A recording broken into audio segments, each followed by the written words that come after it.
It was in the 50s. Ansel Keys, he is kind of the Anthony Fauci of that era. He was paid to lie to us. He told us in the 7-nation study that cholesterol and fat would kill you. And now, once you nuance that and see the truth of it, he lied to us. It's sugar that was killing us then, and that's killing us now. That's what I started uncovering as my journalistic roots and my quest to find the truth and to give it the information to other people was we've been lied to for years about health because there was a big pharma or there's a scientific researcher or there's somebody, including the US government, that benefits from our poor health because if we're all healthy, who's going to get rich? Women really see the roller coaster during perimenopause, which could start as early as 35 and last till about 55.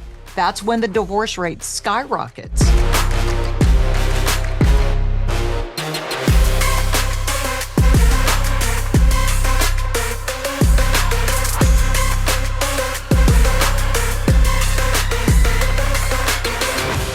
All right, welcome everybody to the Ageless Future podcast.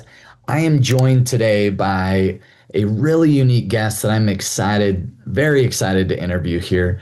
Her name is Lisa Fischer. Lisa is a longtime radio, TV personality in Little Rock, Arkansas. She's was a journalism graduate from University of Arkansas. Spent over 40 years in TV as a TV host and reporter, radio morning show host and anchor for magazine editor and writer. So done a lot of great things. She now devotes her life talking about life-changing outcomes of time-restricted eating and other health hacks as a certified health coach. So she's a host of the Lisa Fischer Said podcast. And Lisa and her husband, Chris, have been married since 1988.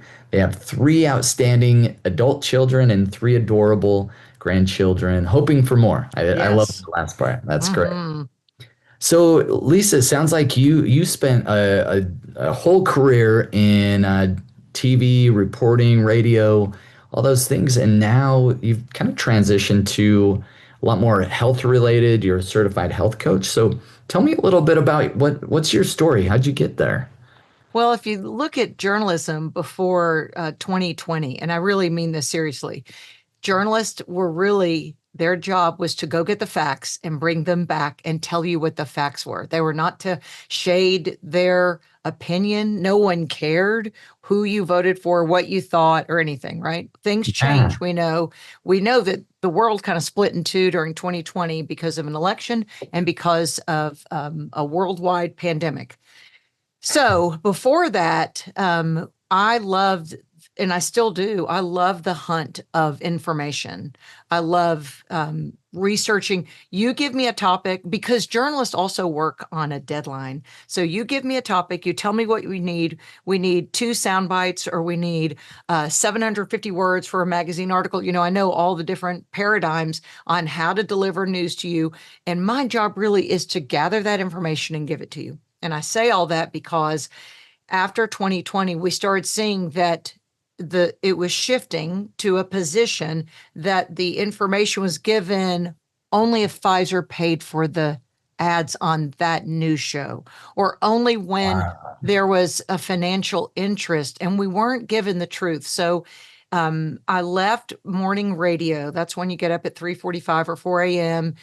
Doing that. And I tell you, the reason that's important, that what time of day I woke up, that impacted my circadian rhythms and probably contributed to my poor health.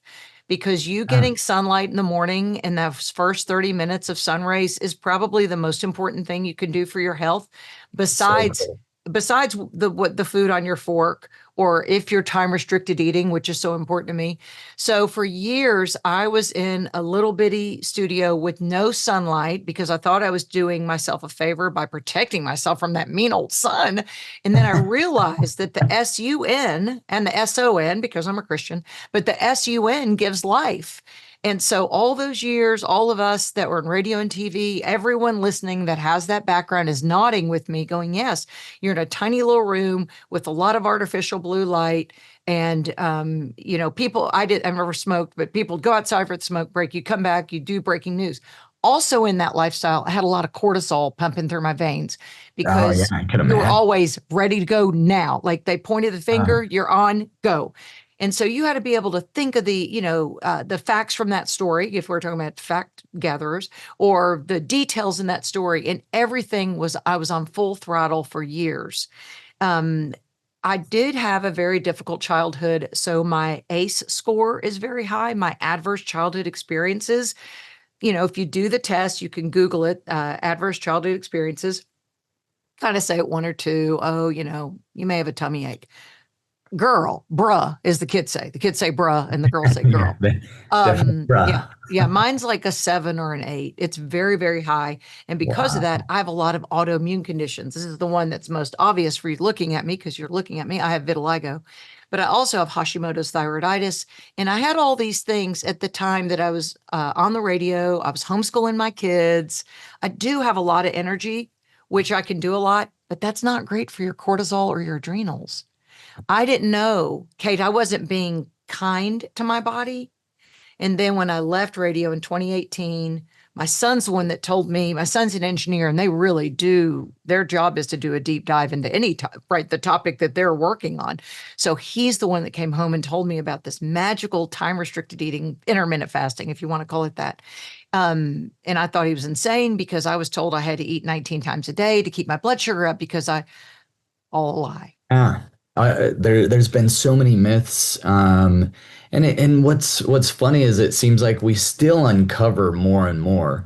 But yeah, around eating, it used to be like, oh, you need a snack all day, and then it was like, don't snack at all, and then it's you need, you know, no fat and more like there's been so many just different nuances over the last 20 to 50 years that Well, actually, it was in the 50s. Ansel Keys yeah, he was the researcher. He is kind of the Anthony Fauci of that era. that's a good analogy. That's Thank perfect. you. I thought it was very clever. He was paid to lie to us. He told us in the seven nation study that cholesterol and fat would kill you. And now, once you nuance that and see the truth of it, he lied to us. And again, it's sugar that was killing us then, and that's killing us now.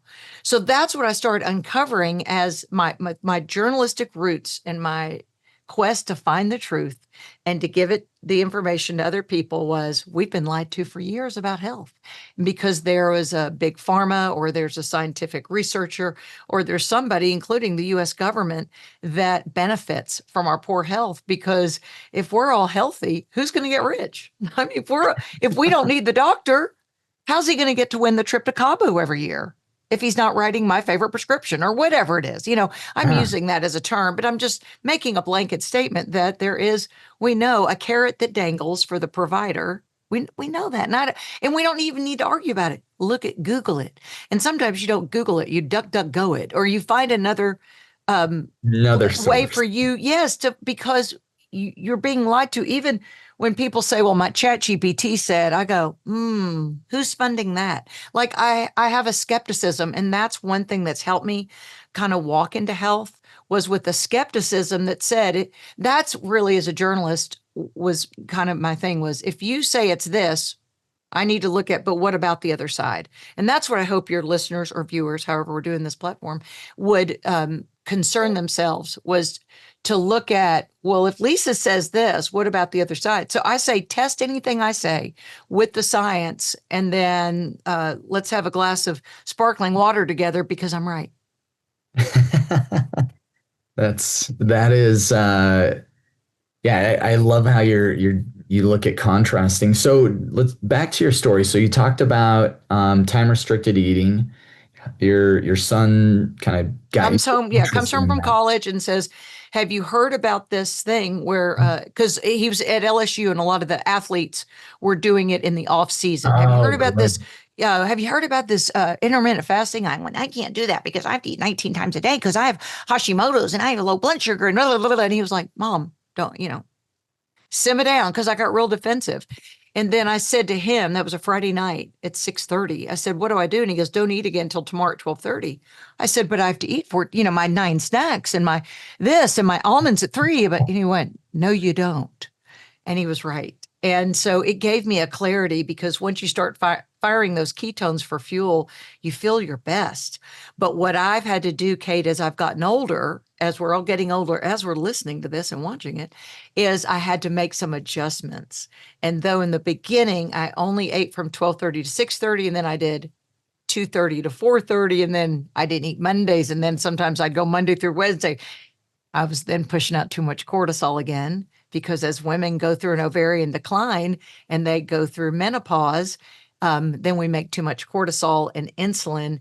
And I wasn't feeling my best. And I did have lab tests to kind of help partner with me so I could see where I was going because I like to, I'm a biohacker. I like to see what's going on, figure it out myself because my provider doesn't have the time to care for my body like I would. And so now I eat something called breakfast. As an intermittent faster, I didn't eat it for 7 years. So now I eat breakfast and lunch, and I'm finished with my eating usually by about 1 p.m. And I lift weights 4 days a week. So that's why I'm eating before I go lift, because I'm trying to do a heavy lift again because of my age and because sarcopenia, that happens to everybody listening. You have muscle wasting. That's the one thing when Reagan and I talked about it was I am a little concerned about these GLP-1s. And women, they're like, dose, dose, dose, dose, dose, and muscle loss. But that's something you all probably talk about in your board meetings and over, your high fat lunch and out in the sun and all the things you do right. Yeah, well, and no, and you're exactly right because the GLP-1s, they've been transformational for weight loss. Absolutely. They've created, I think there's some other problems they're creating, like sarcopenia and more muscle wasting, because if you don't make some serious adjustments, if let's say someone's Even if you're aging without it, you have to make serious adjustments. Okay. so true. Fact. Yeah. So now you are going uphill and you have to make twice as many serious adjustments. So that's, I guess, the weight of that statement is you have to lift heavy as you age, both sexes. Yeah, no, very true. Like getting some serious resistance training, lifting weights, building muscle. Building muscle is like, as that aging process accelerates, it's really, really tough to build muscle. And so if you don't have some ways to maintain it and, potentially grow it, and then you add in a GLP-1, then you're really just up against a big hill. So no, I think that's a really important perspective to look at.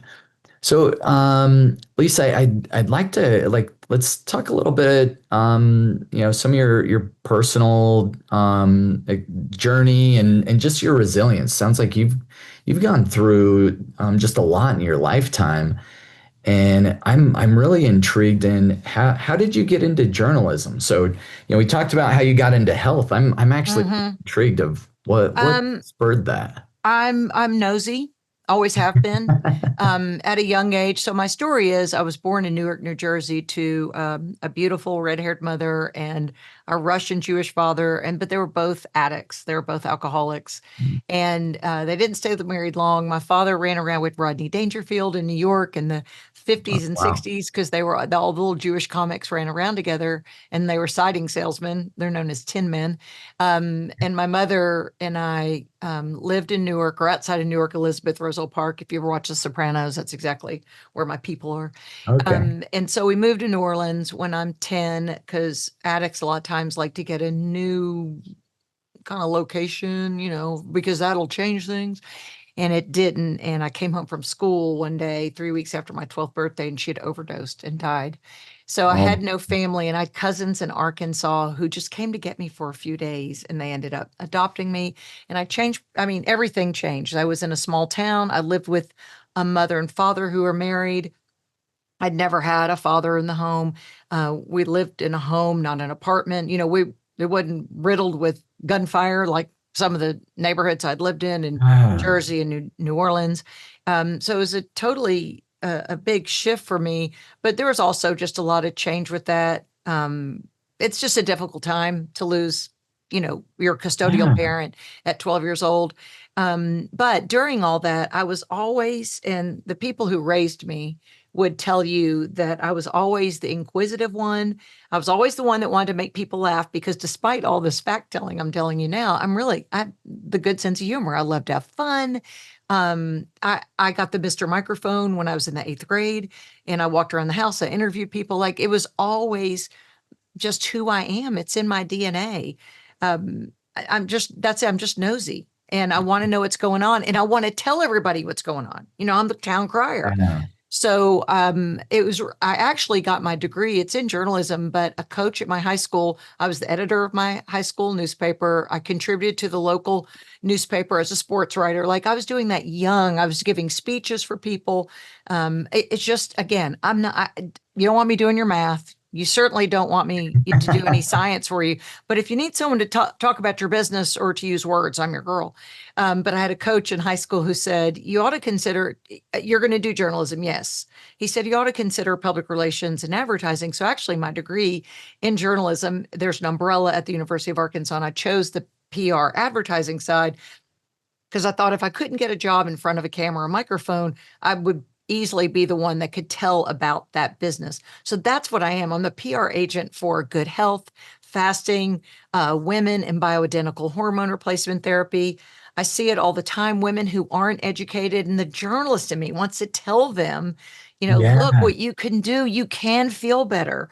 And the clients I have that haven't tried BHRT because of the old guard, it's a paper that was the World Women's Health Initiative in 2002. It's all been walked back that bioidentical hormones don't cause cancer. In fact, they prevent cancer. And the other thing, I always have a new thing. Like my kids will go, what's your thing these days, Mom? Because I get excited about things. Sunlight is definitely one of them. And the other thing that people don't want to hear about is alcohol is poisoning you. It's a carcinogenic. It's a class 1 carcinogenic, or maybe that's called a group 1, but it's in the same category as radiation, which you wouldn't have undue radiation, and smoking. Yeah. And so No, that's it. I like telling people because it's your body, your choice. That's how I feel through all of these issues that we've had. Your body, your choice, but I want to make sure you're informed for you to make the choice. yeah. It's so true. And like some of those lifestyle decisions that we can make on a day to day, it just so critical. And so I'm sure you like what helped you develop maybe some different habits or something to make Well, it easier yeah, for yourself. that's good. It's my own health. So, when I was I was in radio, TV, and I was burning the candle at both ends. Again, I'm wired that way, so I didn't see it as any problem, but I didn't know that it really tanks your cortisol after a while because you have real high cortisol, then it bottoms out. Yeah. And homeschooling these kids, and I was at every event. I was the MC of the pep rally, you name it, I was there. But I noticed I had this like 15-pound weight gain when I was at the end of my 30s. And that's when my thyroid started to putter out. It's the same time that I started having white spots on my skin, which is vitiligo, which often, when most people who have vitiligo, they often have type 1 diabetes or Hashimoto's thyroiditis. So I couldn't get the test to show that I had any type of thyroid problem because again, the Bible says we're fearfully and wonderfully made. The pituitary gets involved and tries to make adjustments. Your body tries to make adjustments for your stupid decisions. That's all it is. And it wasn't That's until someone looked at my vitiligo and then looked at an antibody test for my thyroid and said, you're in bad shape. I said, I've been telling you I was tired. So I was tired and I was gaining weight. That's late 30s, early 40s. One provider told me we call that thyropause, not menopause, because it's when the thyroid starts to peter out. At the same time, estrogen starts getting wonky, progesterone Mhm. drops, and there has to be a No. balanced ratio there. Math's involved for that. Again, don't want me for that. But I do know. So at that time, those hormones were probably in a tailspin. Then I was doing all the things I was doing. And so I had about a 10, and I know people go, 10 pounds, that's nothing. Well, when you're on camera, it shows. And I remember back when, before there was Facebook or social media, we would we would be in different groups online. I can't remember what we even called them. It wasn't AOL, but it was something where Chat it was groups, like a message Emerson, board. Remember Emerson message? Messenger. Yes. And you were in like message boards. And I remember someone pointing to me that one of them said, well, Lisa Fischer's game, because I was on TV. I took some time off to birth my children and raise them. But then when they were a certain age, I felt like it was okay to leave the house for till 9 a.m. I was home at 9 a.m. because of morning radio. And Yeah. someone said, oh, I hadn't seen her in a while. Oh, she's put on some weight. Well, that was like, ugh, nothing had changed, Cade, nothing. I mean, I was still doing my cardio every day and my low fat foods and I was counting my calories, yet the scale was going up. So I knew my body was pissed and I Yeah. was too, and I wasn't feeling great. So I was really looking for the Holy Grail for a while. And then when my son comes home from college, just on that Friday afternoon or during Thanksgiving break, tells me about intermittent fasting. And I see that Dr. Jason Fung so famously said, being overweight isn't a caloric problem, it's a hormonal problem. And I went, insulin's a hormone, cortisol's a Yeah. hormone, estrogen, the other sex hormones are hormones, vitamin D is a hormone. Let's go down the list of the things that have to be regulated in order I'm 5'8" and about 150 something. Normal side note, size 8. For those genes to zip up again, it's not the calories that matter. It's I had to regulate the hormones. And so I really, on the radio, I would tell people on my morning show, hey, there's something called intermittent fasting. And then the TV stations would call me and go, hey, come talk about it with us. And then other people. And then I realized after I left radio in 2018 and my daughter was interested in health coaching, I said, I've been giving medical advice, albeit illegally, for 25 years. And I don't give medical advice, but I do kind of have people ask the questions that they never thought of. I was out yesterday and a lady was telling me about all the kale she eats. She goes, oh my gosh, I'm obsessed with kale. And I went, well, if you get kidney stones, I know why. See, I can't keep my Yeah. mouth shut, but that's what I hate about myself. I wish I could sit there and look at people and do a blink and go, mm-hmm, I hate that. I love that. Wonderful. I have to tell people because I would hate to think we were at the end of the line and someone was saying, why didn't you tell me? Yeah. I want you to know. And then if you don't want to, if you choose not to do bioidentical hormones or get sunlight every day, okay, you knew, you were informed. Yeah. Well, no, and I think all those things, especially like the timed eating or time Mm-hmm. restricted eating, intermittent fasting, whatever you want to use it as. I really like it from like if you give people a time that they can eat between, it's like, hey, eat in this 8 hour window. And it really doesn't, you could eat from 2 to 10 p.m. if you want. Well, Like, not anymore. Mm-mm. I've done too much. See, this is me. I can't keep my mouth shut. I ought to just sit here and let's hear what not, you but got. I can't. Our circadian rhythms, you're most insulin sensitive in the morning That is true. Yeah. because think about our ancestors. By the time they built the fire at night, they may have had a few more bites off the old bone, but they were calling it a day because they were getting down, they were laying down in their tent so they could get up when the sun comes up. And that's why another reason why I changed to within 30 minutes of, so I get my morning sunlight, which is different from daytime sunlight because there's no vitamin D in those those infrared rays, but they are setting your cells to wake up and know it's wake up time. And that's why I eat then. It was a big stretch for me to start doing that. I'm telling you, because I ate my sweet spot was two to That morning six. sunlight, But great that, if you're doing like methylene blue, got yeah, to go activate the those yeah, pathways. So awesome. that's right. So that's why I now see in the beginning, I told everybody, eat what you want, just if you really need to lose weight, you need to get that down to, if you want to maintain your weight and your health, I say 8 hours is great, 9 hours, 10. But for women who are starting to see the menopause belly or whatever, I say, eat a 6 hour window anytime. And I used to say 4 to 10 is fine. But now that I'm seeing because of circadian rhythms, you can't release melatonin until 3 hours after you put your fork down. And if you don't release melatonin, then your leptin can't dock in your hypothalamus. Your leptin is the hormone. Remember, hormones control us. That's the one that tells you you're full. Mine works very well. I'm so leptin Yeah. sensitive because I've been eating like this. I can't overeat. Would I like a bite of sweet? I would. I just choose not to. But I might have my daughter-in-law's their catering company. They have a catering company and they're international caterers. They make a gelato that I'll take a little spoonful of. But because my hormones are regulated, I don't crave them or desire it. Yeah. Well, and I think that's really what like you have the freedom, right? So you have the freedom to partake or That's right. from it, That's right. And that's not probably something the that owns. time. That's right. I eliminated alcohol. I started seeing that I couldn't metabolize it anymore. That if I had a drink with friends at 5 or 6, if the sun was still up, I always eat while the sun's up. And the sun's still up at 5 or 6. It is right now, this time of year. And I had a glass of wine. That night, I might fall asleep at 10, but at 12:30 or 1, I was wide awake. Mm, So I couldn't metabolize it anymore. So I eliminated it more for that. But again, that was my choice. And if you choose not to, but I do hate it that these women who are in cancer treatment, I was sat by a woman the other night at dinner and she had a wig on and no eyebrows. So I figured she was going through cancer treatment.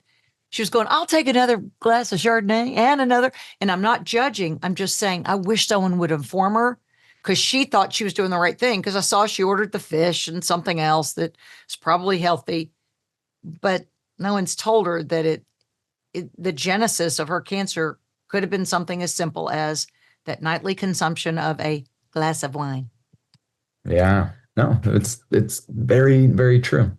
So, um, yeah. So what's kind of next on your list, or what?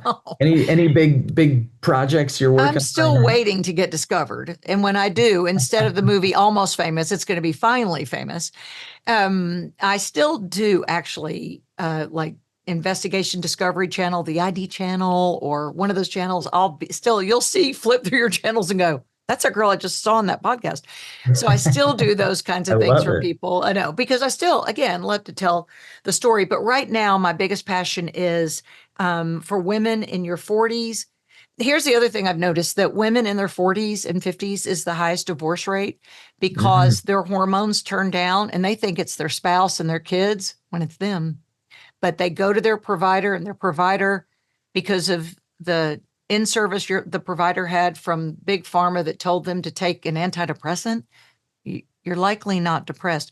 You might have depression, but if we get to root cause, the root cause is that your estrogen is up and down, up and down. Your progesterone is tanking. So those are the women waking up at 2, 3, 4 o'clock in the morning, don't know what's wrong. They reach for a sleeping pill. So I want you to find out. My passion is that you find out what your root cause is. Because of the way insurance models are in the US, you get 10 minutes with a provider, and I hate that. So that's the journalist in me that started digging deep, digging deep, digging deep, because that's the way I'm wired. So really about 25 years ago, when I first got vitiligo, I got diagnosed with Hashimoto's thyroiditis, very common, but can wreck your life and your marriage, if you don't do something about it. And that's when people started calling me Dr. Fisher. Again, a legal term. I know it's illegal, but I didn't. It's just because I started telling women, they'd tell me, they'd go, well, my gosh, I've gained 15 pounds and I'm constipated, I'm cold, and my hair falls out and I have no libido. And my doctor told me I was depressed. And my husband would say, you're not depressed, but he'd go, you're the most tired adult I've ever met because the fatigue that comes on with Hashimoto's. Yeah. And so I want to inform people. So I'm passionate about keeping people's marriages together. That's why I say I've been married to the same delightful man since 1988. He weathered those storms with me when I wasn't right. I wasn't at my best. Men have a little bit of a dip with testosterone, and men also make estrogen. I mean, we know the way that our bodies are made, but women really see the roller coaster during perimenopause, which could start as early as 35 and last till about 55. That's when the divorce rate skyrockets. And so I want people to attend to their bodies like they did their own babies when they birthed these babies and they loved and they did everything they could. I want them to do the research on what could be wrong, or how can I make it right? And for everybody, the low price of free is getting outside in the morning and the morning sun, wherever you are. The first 30 minutes, no shoes. I want you to ground.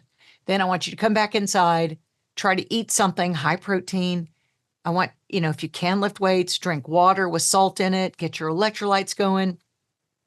If you drink coffee, great. I'm just not a coffee drinker. I don't need caffeine. I kind of wake up in a really good mood. It's kind of stupid. And then get D-Minder app on your phone and see when vitamin D is in your area. It's different in different parts of the Oh, that's a country. cool app. I'm not familiar with that app. And So it's do you mind? free. D-Minder. In fact, when we travel, so we travel west to get out of this incinerator, burning heat, humidity that we have in Arkansas. And we travel in August and September to Utah or Colorado every year. So I get my D-Minder out because the vitamin D is available at different times of the day. The farther you go north, even there are parts like north of St. Louis on the latitude line in the winter, they get no vitamin D. Wow. So that's when you have to enrich your diet with vitamin D foods, and you talk to Hmm. your provider if you need a supplement. The thing about supplements is if you take D, you also have to have K with it every time, so there's a caveat with some of that, but I am at about 34 degrees latitude, Little Rock, Arkansas is. So I'm almost at the line where we do get some vitamin D in the winter for about 10 minutes, for about an hour and a half, like in January. So I want you to find out when it is. I want you to strip down as much as you can, no sunscreen, and start noticing, well, I like my family better because your hormones. If people understood, Cade, that your hormones are chemical messengers to communicate with each other, Yeah. and that to get them to wake up, part of the wake up series is the circadian rhythm. It's your vitamin D. And then it's things like the leptin we talked about. Melatonin is a hormone. How do you activate the hormone? Your sleep tonight is predicated on what you did this morning and what you did during the day. So if you can't sleep tonight, think, did I get outside did my eyes see sunlight? Your retinas have to see it in order to communicate that, oh, it's time to wake up. Let's everybody wake Yeah. up. That tells melatonin to stop. So you won't be yawning in the morning. And then that vitamin D gets on your skin. It helps you because cholesterol is life-giving, despite what your provider tells you. Cholesterol is You life-giving, and you gotta have cholesterol to live. got to have it to live. When people tell me mine's 250, I go, great. They're like, but my provider. And I go, I know. So and mine's high.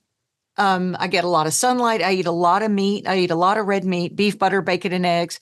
But I am eating seasonally. So I am trying to eat in the summer. I go to our farmers markets. I get things that are grown locally from my microbiome in order to eat whatever we have. I'll go Saturday here in Little Rock. I'll pick up some things, not a whole lot, because if you eat a heavy meat and egg and cheese diet, you really don't have room for much else. That's just it. So No, and that's the that's truth. another reason I don't overeat. Yeah, that was very helpful for me in kind of my health journey is like getting a lot of the right foods and the good foods. Then like if you're satiated there, you're not gonna reach for the crap and the candy and the But that's the magical word is about satiety. So again, if Dr. Fung says, remember, not calorically wired, we're hormonally wired. It's not a caloric problem, hormonal problem. Satiety can only signal. That's when leptin comes out and cholecystokinin. I'm really nerdy and I know some of these things. The other of hormones that it. come out that tell you to stop eating, it's because you're eating the right foods in the right time in the right environment. And that's what you did. Okay, I know your listeners don't, but I don't know. How did you lose 60 pounds? Oh yeah. So yeah, it was I went through kind of essentially what our programs are now, but this is, that was in about 2010. I was 60 pounds heavier, brain Wow. fog. I had some autoimmune stuff going on that I wasn't aware of. I reached out to Reagan, my brother, and it was life changing. I just told him like, hey, I just don't feel right. Can you help me out? We did some tests, really understood what was kind of underlying, what was the root cause. Right. From there, a lot of it initially was like cutting out a lot of crap that I was eating. So I did more elimination type diet, and then really uncovered what food sensitivities I was really reacting Mm-hmm. to. And then over the course of about 90 days, lost 30 pounds and got my Wow. brain back online. It was Yeah. okay, I can think. And I've, growing up in high school and everything, I was really athletic. I played a lot of sports and loved extreme sports. I got back into mountain biking and back Great. into like a lot of my hobbies and things. And then yeah, I didn't use any GLP-1s then, but some different peptides and different Chinese herbs were really helpful for me. Very, specific to what was going on and what I had with my thyroid, using Hmm. a few different adaptogens, Oh, great. and and that was incredible. And then about 9 months after, I had lost, it was 55 plus pounds, Wow. and it was I was just super passionate and excited. Similar to kind of your story, I Hmm. I went on to do a health coach certification program and Yeah. did just loved how looking at the body, how lifestyle, nutrition, like some of these peptides and herbs can really impact physiology in a big way. And I love what you're saying around like hormones, our bodies, like that hormones are so critical when it comes to the communication piece. That's Yes. why like just the new innovations with peptides put GLP-1s to the sidelines, but these peptides, they open up those communication pathways. And so we've just been able to see just amazing outcomes and results with some of the peptide protocols that we're able to put together, because you can kind of open up those hormone communication pathways for, you know, just even short amounts of time, similar Hmm. to how you're going and getting sunlight. We look at it as like, hey, we're adding this extra signal in, so your pituitary can communicate better with your thyroid, or any of those scenarios. And it's amazing what results are able to happen there when someone gets their hormones right sized and all those things. So we use them. There's just some like maybe call it a hack or a shortcut to really like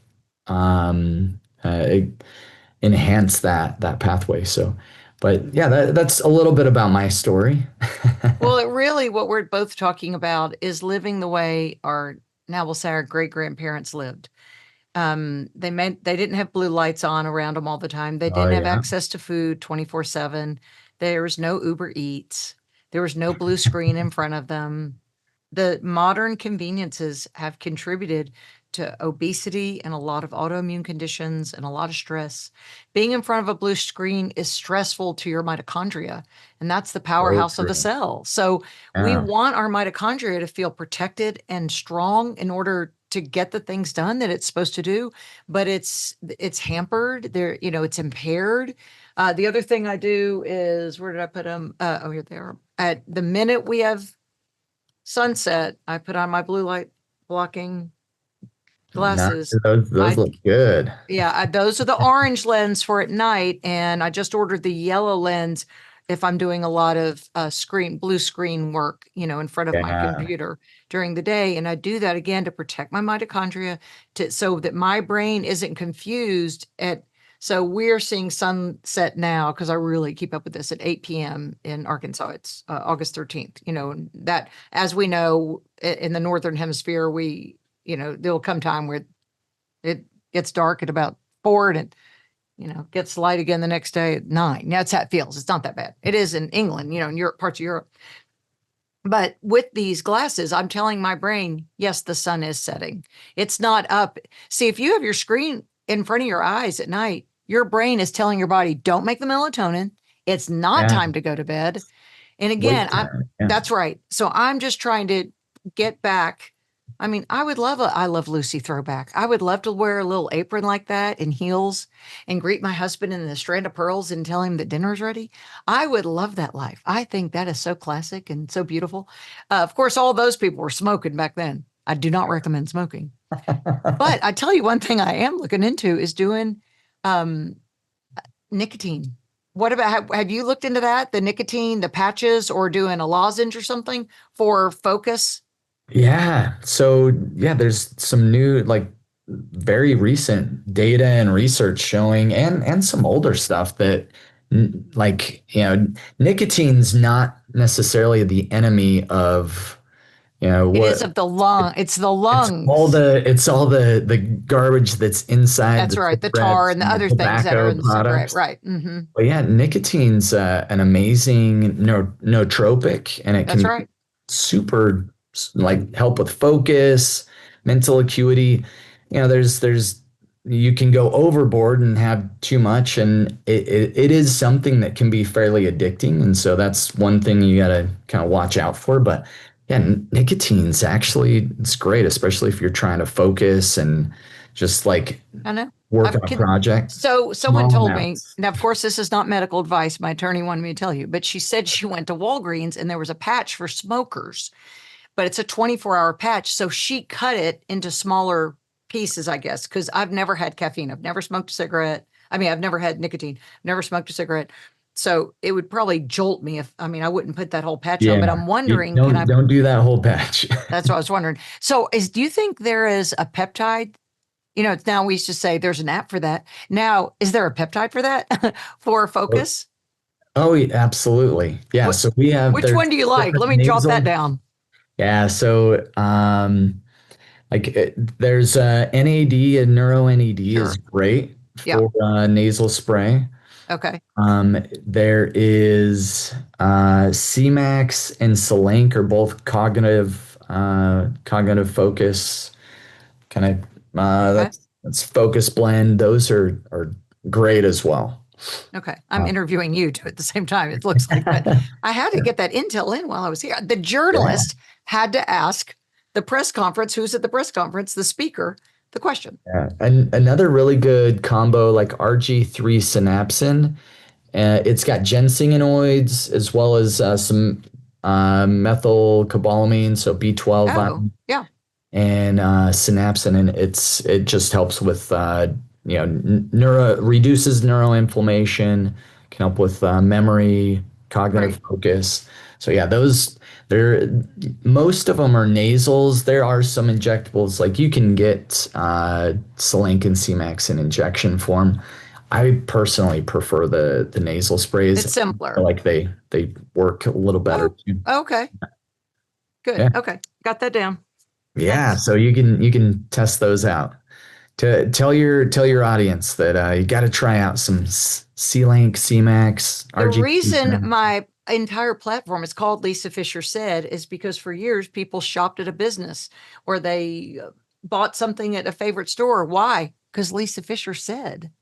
That's the origin of that I because love it. I'm the That's great. original Oprah of Arkansas. Remember back in the day, if Oprah was on Oprah's favorite things, we all bought it. So it's here in Little Rock. People shop at businesses because Lisa Fischer said that Oh, I told you to do it and they do it. So it's love good it. that I'm getting this because I will tell people and they will magically find out. Well, thank you. Well, Lisa, it has been a pleasure to have you on the show. Before we Thank wrap you. up, any last or let's see, what's the best way for our audience or community to connect with you? I know you have your podcast, so maybe I share do. share And some of it's this. the Lisa Fischer Said podcast because why'd you do it? Because Lisa Fischer said. My website is lisafischersaid.com and that has it has links to all my podcast episodes. It has just little Great. tidbits through my life of um I'm always giving advice, I'm always you know why? Because I've made a lot of mistakes. So I'm saying it so you don't have to. I'm saying get your thyroid checked and have them look at your um thyroid antibodies and your T3 and your T4 and your T3 uptake and all these other things, so that you're not like me going, what is wrong? So my website, lisafischersaid.com, my Instagram is Lisa Fischer Said, and I'm not hiding. I mean, I'm a Enneagram 7. I'm a high extrovert. I love interacting with people, and I really love helping people, because you know what? Then they go back and they help somebody. It's a grassroots effort to, it's our MAHA, Make America Happy Again. Love that. By feeling your best with good hormones, and if peptides are involved, sign me up. Great. Awesome. Well, thank you so much for coming on the show. And everybody go check out Lisa, say hi on Instagram, and have a great day.